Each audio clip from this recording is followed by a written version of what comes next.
Apresentei esse requerimento em novembro do ano passado. E não é de agora. É em novembro do ano passado. Eu, sinceramente, achei que essa questão estava devidamente esquecida.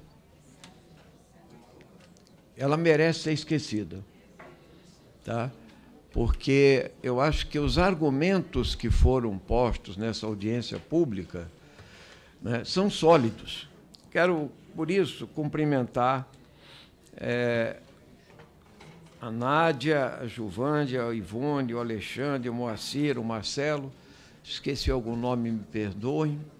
Eu quero cumprimentar o senhor Amaury Oliva, que é o presidente da FEBRABAN, por uma única razão. Eu achei que a FEBRABAN tinha mais argumentos do que gerar empregos e atender o consumidor. Achei que eles tinham base para apresentar uma proposta, né, como essa. E eles são conhecedores do sistema.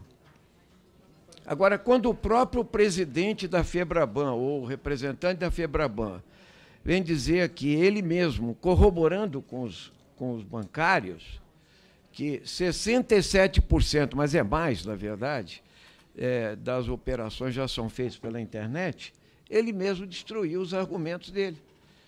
Quando você diz que a maioria, deputado Flávio, 3% apenas não são feitos por operações digitalizadas ou por lotéricas, né?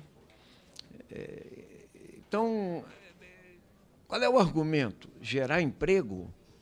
Eu já detonaria esse argumento, Silvio, no primeiro momento, porque eu diria o seguinte, foi colocado aqui na mesa, com muita precisão, já existem acordos específicos, especiais, para eventos, feiras, feirões, concessionárias, quer dizer, ou seja, o sindicato nunca se negou a negociar. Então, por que nós queremos... Por que o Congresso Nacional e a Comissão de Defesa do Consumidor, que, para mim, é mais do que o consumidor, é a Comissão de Defesa da Cidadania. E consumidor é só para quem pode comprar, certo? Eu quero falar para toda a sociedade brasileira, para o cidadão, né?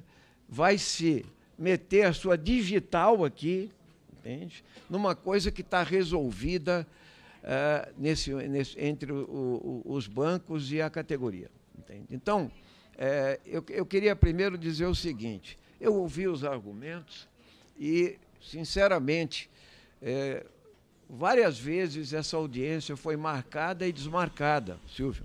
Inclusive, teve uma, eu desmarquei a minha agenda 5 vezes para ter essa audiência.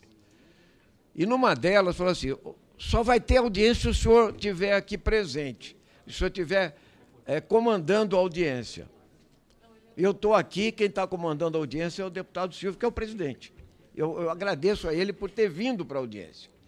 E aos deputados que vieram para a audiência e que deram vida à Comissão de Defesa do Consumidor, deputado Bira. Deram vida à Comissão de Defesa do Consumidor.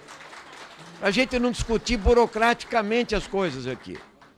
Então, eu quero crer que a gente precisa entender de que setor nós estamos tratando inicialmente. Nós estamos falando de capital financeiro. É quem manda nesse país. Vamos começar por aí. Eu fui proponente da CPI da dívida pública aqui, em 2007. Quem conhece o sistema financeiro brasileiro, o que ele representa em termos de concentração e de lucro, como foi dito aqui, 105 bilhões por ano, né? Sabe que toda a lógica, inclusive, da ciência, ou seja, da digitalização, da automação, etc., fala a favor do lucro e fala contra os direitos. Não é à toa que nós temos aí, de 8 anos para cá, mais de 5.200 agências que foram fechadas e mais de 77 mil bancários que foram demitidos. Então, o atendimento bancário, como a nossa expositora Juvândia colocou muito bem, e quem sabe disso é o seguinte: o trabalhador bancário, ele está trabalhando sob uma pressão, deputado Daniel, fantástica, de rendimento, de concorrência, de competição permanente, de venda de serviços e produtos. Ele vive atormentado com essa questão, o que produz um brutal adoecimento de metas para ser cumpridas. Nós sabemos disso, entende? Quer dizer, o capital financeiro é de um poder exorbitante concentrador de riqueza no nosso país. E o setor bancário, os trabalhadores e as trabalhadoras são quem são a engrenagem para isso. Então, é óbvio que o setor está funcionando há tanto tempo, então não se trata de remeter a uma lei se ela tem 60 anos ou não. Eu acho que até religiosamente o domingo é sagrado. Não é à toa que na lei de 60 só fala de sábado, entende? Então, essa discussão não se coloca, porque essas abertura de concessionárias, feiras e feirões de imóveis, do que for de venda, de rodeios, entendeu? Ou para o agronegócio, o que for, entende? Existe acordo para isso, acordo direto com os sindicatos. Agora, por que eles querem colocar isso na lei? Por uma razão muito simples, que é o seguinte: aí você não tem nem que discutir hora extra, não tem mais que discutir, e você vai fazer o que quiser de hora em diante. Não é acordo. Não é o problema de legislado ou negociado, que já é péssimo na reforma trabalhista, né, que foi aprovada aqui em 2017. Então, é óbvio que nós temos aqui uma situação em que é preciso que a gente tenha uma sensibilidade com o que se fez. Por exemplo, se você for analisar as doenças no setor bancário, fora os transtornos de ordem mental, tem a chamada doença de Ler-Dort. É a maior que existe entre os bancários. Entende? Mais do que isso, entende? Eles trabalham também no fim de semana. Quem diz que não trabalha no fim de semana? Trabalha no fim de semana, mas em outras condições, não na jornada, não dentro. Inclusive, tem nos artigos aqui a segurança. Um dos relatórios fala que não precisa da segurança da Polícia Federal. Isso é absurdo, gente. Como já foi dito aqui, quem conhece, eu sou de São Paulo, no centro de São Paulo, não tem ninguém, deputado. Não circula gente no centro de São Paulo nesse dia. Então, isso na verdade, como bem dito aqui, um movimento para elitizar ainda mais, para maximizar lucros, para retirar direitos. Eu só posso ver dessa forma, né? E eu acho que o deputado Silvio está imbuído de boa vontade e tal, mas eu acho que, nesse caso, essa lei só tem um local para ela. Me perdoem, é o arquivo imediato.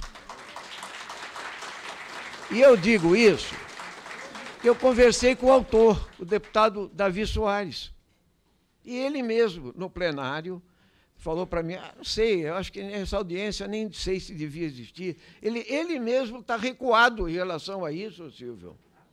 Mas não estou entendendo. O deputado Eli Correia, que é relator, poderia ter vindo aqui hoje, porque, afinal, ele é o relator. Se fosse para mudar o relatório, aqui seria um ótimo lugar, como Vossa Excelência está cumprindo esse papel, né, de fazer sugestões e etc. Então, eu quero crer que a gente precisa ter uma certa sensibilidade, né, com a vida, com a segurança das pessoas, com o lazer das pessoas, com a saúde mental das pessoas, entende?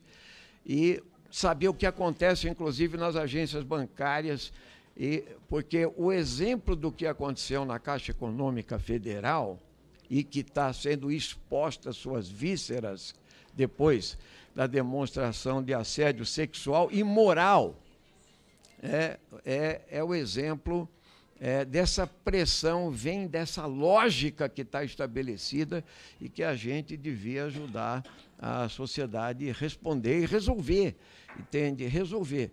Então, eu acho que esse projeto, ele não vem para gerar emprego, não é uma necessidade. Gerar emprego, então, é abrir mais agências, em vez de fechá-las. É contratar bancários,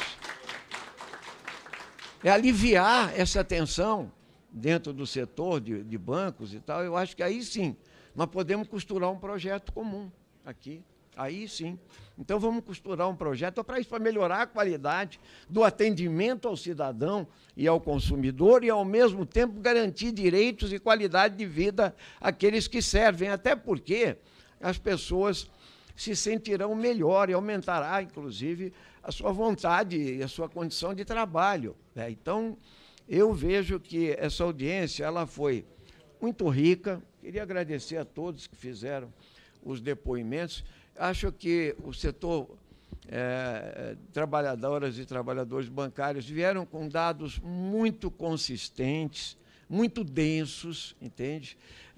E colocaram uma posição que torna esse projeto inviável. Então, eu queria, francamente, pedir ao deputado Silva, porque ele tem poder para isso, ele é presidente, entende? Que ele recuasse da continuidade desse projeto e que ele o fizesse nessa sessão, entende? E tirasse da pauta. Então, francamente, eu não posso ser um defensor do capital financeiro, em primeiro lugar, né, Daniel? Isso aí já está fora de cogitação. A defesa do consumidor é a defesa da cidadania, dos direitos, da qualidade de vida. E é em nome disso que eu acho que esse debate está sendo feito e foi feito aqui. Queria agradecer a presença de todos vocês e, primeiro, dizer que as mulheres que denunciaram o assédio na Caixa Econômica Federal são verdadeiras heroínas de luta, porque elas, a partir daí, abriram uma caixa de Pandora do que está acontecendo nesse governo e o que está acontecendo, particularmente no setor financeiro. Cumprimento a vocês e digo que nós temos que mais garantir direitos nessa sociedade. Garantir direitos é obrigação. Entende? Basta de superlucros ao capital financeiro no nosso país. Um grande abraço a todos, muito obrigado pela presença.